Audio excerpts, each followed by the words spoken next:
English premier লিগে লিভারপুলের বিপক্ষে জয়ের পর অসাধারণের দায়ে শাস্তি পেয়েছেন চেলসি কোচ এনজো মারেস্কা। টাচলাইনে এক ম্যাচের জন্য নিষিদ্ধ করা হয়েছে তাকে। সঙ্গে এই ইতালিয়ান কোচকে গুনতে হবে ৮,০০০ পাউন্ড জরিমানা। এবার ইপিএলে অসদাচরণের দায়ে শাস্তি পেলেন চেলসি কোচ এনজো মারেস্কা। ঘটনাটি ঘটে চলতি মাসের শুরুর দিকে স্ট্যামফোর্ড ব্রিজে লিভারপুলের বিপক্ষে চেলসির ২-১ গোলের জয়ের ম্যাচে।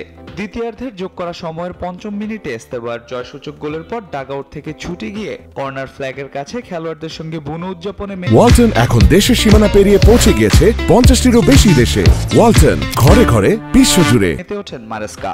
এ সময় দ্বিতীয় হলুদ কার্ড দেখে মাঠ ছাড়তে হয় তাকে।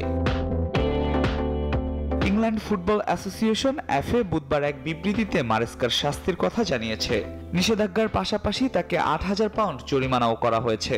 এফএ আরও জানিয়েছে মারেস্কা অভিযোগ স্বীকার করে শাস্তি মেনে নিয়েছেন। এই নিষেধাজ্ঞার ফলে আগামী শনিবার নটিংহ্যাম ফরেস্টের বিপক্ষে প্রিমিয়ার লিগ ম্যাচে টাচলাইনে থাকতে পারবেন না চেলসি কোচ। এদিকে ৭ ম্যাচে ১১ পয়েন্ট নিয়ে লিগ টেবিলের ৭ম স্থানে আছে চেলসি। শীর্ষে থাকা আর্সেনালের চেয়ে তারা পিছিয়ে আছে ৫ পয়েন্ট। আল মাহমুদ ফাহিম, নিউজ 24।